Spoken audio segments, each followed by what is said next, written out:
അതുപോലെ സിനിമയിലെ മാർക്കോ കീർക്കോ എന്നൊക്കെ പറഞ്ഞ സിനിമയിൽ ഇത് തന്നെയല്ലേ കാണിക്കുന്നത്. ആ വാഴച്ചൽ ഉണ്ടായ സംഭവം നമുക്കറിയാമല്ലോ. തിരുവനന്തപുരം വാഴച്ചലുണ്ടായ താഴെ വീണ് കിടക്കുന്ന കുട്ടിയെ നെഞ്ചത്തും കഴുത്തിനും തലയിലും ചവിട്ടുകയാണ് മറ്റു കുട്ടികൾ. അത് എവിടുന്ന് പഠിക്കുന്നതാണ് ഇത്? ഇതൊക്കെ വൈറ്റൽ ഏരിയ അല്ലേ? ഇതേപ്പറ്റിയൊക്കെ ക്ലാസ് എടുക്കുന്നുണ്ടോ? ഇതേപ്പറ്റി സാറുമാർ പറയുന്നുണ്ടോ? അത് ആ സിനിമയിൽ കണ്ട അതേ റിപ്പീറ്റ് ചെയ്യുകയാണ് ഈ കുട്ടികൾ. 6 കഴിഞ്ഞ് എന്തിനാണ് കുട്ടിയെ വീട്ടിൽ നിന്ന് ഇറക്കുന്നവർ? ഏത് വീട്ടിലായാലും കുട്ടികൾ 6 മണിക്ക് കൂടെ അണയണമല്ലോ, വീട്ടിനകത്ത് വരണമല്ലോ.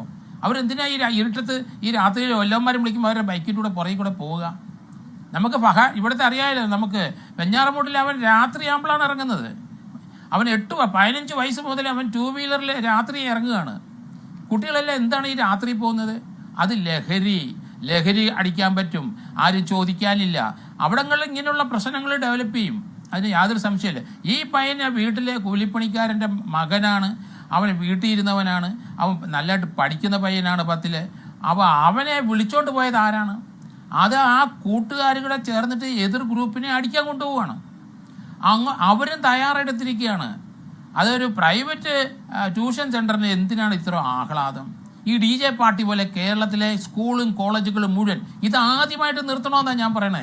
എല്ലാ സ്കൂളും കോളേജുകളും 10ാം ക്ലാസ് പാസ്സായി കഴിഞ്ഞാൽ ഭയങ്കര ആഘോഷവും ലഹരിയും അതിനൊക്കെ അധ്യാപകരും കൂട്ടുനിൽക്കുകയാണ്. അതെന്തോ സന്തോഷകരമായ പണ്ടൊക്കെ അങ്ങനെ അല്ലായിരുന്നല്ലോ. അതൊക്കെ കേരളത്തിലെ എല്ലാ സ്കൂളിലും ഈ 10ാം ക്ലാസ് കഴിഞ്ഞ് പോകുന്നവർക്ക് ഒരു പാർട്ടി ആഘോഷം, അവരെ സെൻഡ് ഓഫ്, അതൊക്കെ നിർത്തണം. ഇതൊക്കെ ലഹരിയുടെ ബേസിലാണ്. അതുകൊണ്ട് അതിനൊന്നും ഗ്യാരണ്ടി ഇല്ല. അപ്പോൾ അത് സംഘടിപ്പിക്കുന്ന സ്കൂളും കോളേജിലെ അധ്യാപകർക്കെതിരായിട്ട് നടപടി വേണമെന്നാണ് ഞാൻ പറയണേ. അവരെന്തിനാ ഇത് കൂട്ടു നിൽക്കുന്നത്? ഇപ്പം തന്നെ ഒറ്റപ്പാലത്ത് നിന്നൊരു സംഭവം വന്നുകൊണ്ടിരിക്കുന്നത് കണ്ടല്ലോ. ആ കുട്ടിയെ അടിച്ചിട്ട് അതും ഗുരുതരാവസ്ഥ ഇപ്പം കിടക്കുകയാണ് പാലക്കാട് ഒറ്റപ്പാലത്ത് ആ ഒരു സംഭവം ഉണ്ടായിരിക്കുന്നു. അത് സ്കൂൾ കുട്ടിയാണ്. അപ്പം അതിൻ്റെ മൂക്ക് 1.5 ഇഞ്ച് താന്നുപോയി. ഇതൊക്കെ എവിടുന്നാണ് പഠിക്കുന്നത്? ഇതൊക്കെ ഡിജിറ്റലായിട്ടുള്ള അറിവ് അവർക്ക് ഇത് ഓരോ വൈറ്റലായ ഭാഗത്തെപ്പറ്റി നല്ലതായിട്ട് കിട്ടും.